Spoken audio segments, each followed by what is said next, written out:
Распишавте конкурс за најдобра песна за деца во чест на писателот Тоде Илиевски, кој за жал не напушти пред една година.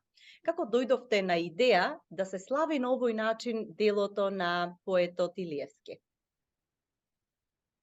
Да, ние сите нели во Охрид и се познававме со него и бевме блиски пријатели со него. Самиот Тоде има оставено длабока трага во културниот живот на Македонија, не само на Охрид.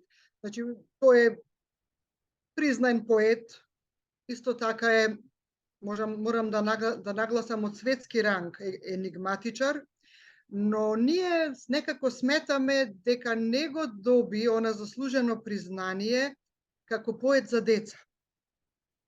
А Тоде Илиевски беше исклучителен поет за деца. Не знам дали тоа се должи на неговата природа и некое дете што постојано во него живееше и се радуваше, макар и на тие години.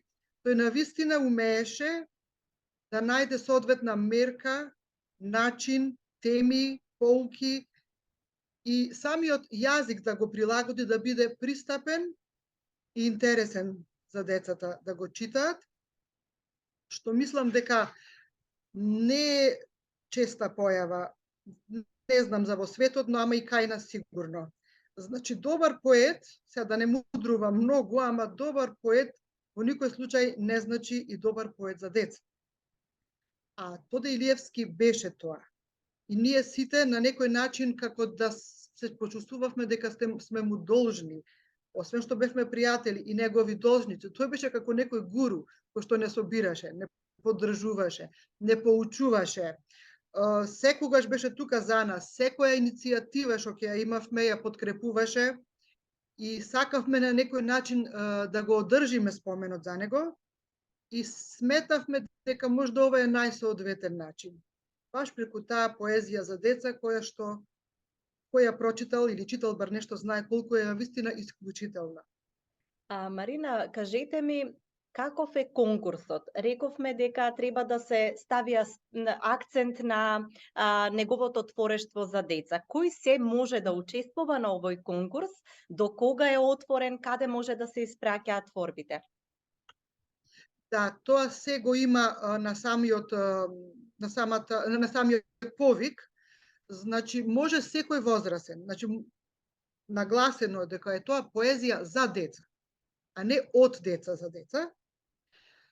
На мејлот на Креативна верига, Така. и мислам дека беше негде до 21 или 22 февруари, пишува точно. Значи, секој во Македонија има право да учествува, дури од околните земји, ако некако дојде до нив, доколку е преведена и на македонски јазик, предпоставувам дека би дошле во предвид. Така. Значи, не е тоа ограничен. Така, има веќе одредено Да? жири комисија која што ќе ја направи селекцијата на најдобрите творби, но и награди, што е навистина реткост. Тешко има средства, буџет за парични награди за вакви конкурси. Кој ва поддржа овој пат? Па искрено, овој пат се поддржавме самите себе си. Ние сме буквално група ентузијасти кои што работиме за да направиме нешто што и нама и на другите би им се допаѓало. Од нашиот така наречен буџет, колку и да е скромен, од нашите хонорари или што сме ги добиле, сме одвоиле ние членовите на верига и на тој начин буквално за само финансирање успеавме да дојдеме до некои пристојни награди, што не значи дека во иднина не би биле поддржани од општината. Што не значи дека и сега допрва ако се понудат, секако ние не би ги одбиле. Ама овој пат така испадна и да, ние самите се финансираме затоа што сакавме да направиме нешто сериозно и достоинствено.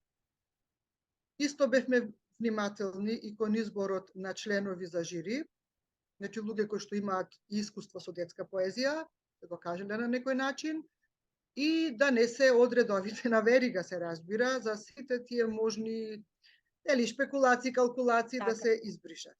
Така. И името на членовите на жирито се исто така објавени јавно.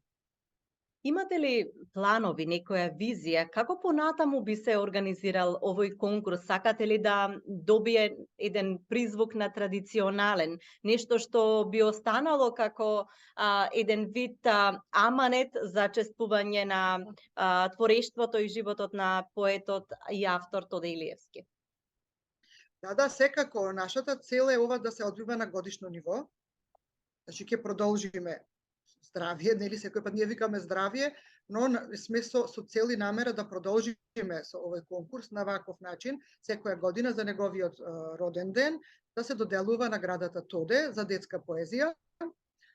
Сега сигурно дека идеите, знаете самите, ќе си се јавуваат со тек на време. Може би во иднина да биде тој збирка на поезија за деца, не е исклучено, може би да и на пошироко ниво.